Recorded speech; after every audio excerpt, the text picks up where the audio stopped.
2026 ఈ ద్వాదశ రాశుల్లో ఏ రాశి వారికి ఆర్థికంగా బాగుంటుంది? ఒకవేళ ఆర్థికంగా ఏదైనా తేడా ఉంటే దానికేమైనా పరిహారాలు చేసుకోవాలా?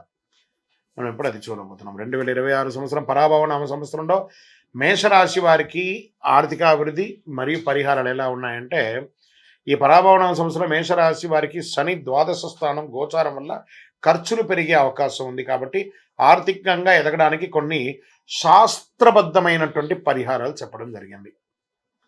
శని శాంతి పరిహారం చేసుకోవాలి. మేషరాశి వారి సంవత్సరంలో ముఖ్యంగా శని భగవానుని స్తుతించాల్సిందే, తైలాభిషేకం చేయాల్సిందే. శని 19,000 సార్లు శని భగవానుని బ్రాహ్మణుల చేత జపం చేయించుకొని ఆ హోమాదులన్నీ చేసుకోవాలి.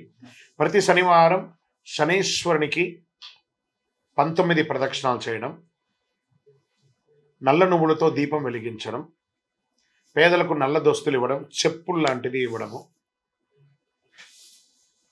దీనివల్ల అనవసరమైనటువంటి ఖర్చులు తగ్గుతాయి, ఆర్థిక స్థిరత్వం వస్తుంది. మరి ఈ ఒక గ్రహమే అంటే కుజగ్రహ శక్తి పెంచే పరిహారం కూడా ఉంది. మేషరాశికి కుజగ్రహానికి అనుగ్రహం కూడా కావాలి. అధిపతి కుజుడు, అంగారకుడు. ప్రతి మంగళవారం సుబ్రహ్మణ్య స్వామి ఆరాధన చేయాలి. ఎర్ర పువ్వులతో ఆరాధన చేయాలి.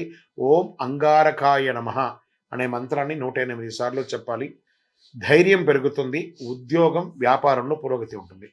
మరి లక్ష్మీ కటాక్షం కోసం ఏమైనా పరిహారం చేయాలా అంటే, ఆర్థిక అభివృద్ధికి చేయాల్సిందే.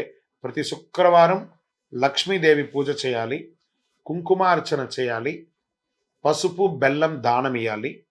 దీనివల్ల ధనయోగం పెరుగుతుంది, సంపద నిల్వ ఉంటుంది. ఇంకా దీని తర్వాత గోపూజ అనేది ఒకటి చేయాలి. మేషరాశి వారికి శుభం. నెలలో ఒకసారైనా గోపూజ చేయండి మేషరాశి వారు. పశువులకి పచ్చ గడ్డి దానం ఇవ్వండి. ఇంకా దీనికోసం ఒక ప్రత్యేక మంత్రం కూడా ఉంది. ఎలా చేయాలంటే, ప్రతిరోజు ఉదయం ఓం శ్రీ మహాలక్ష్మి నమః అని 108 సార్లు చేయండి. దీనివల్ల ధన ప్రవాహం పెరుగుతుంది, వ్యాపార అభివృద్ధి పెరుగుతుంది. పెట్టుబడులు ఆలోచించి పెట్టాలి, అప్పులు తగ్గించాలి, కొత్త అవకాశాలు ఉపయోగించుకోవాలి.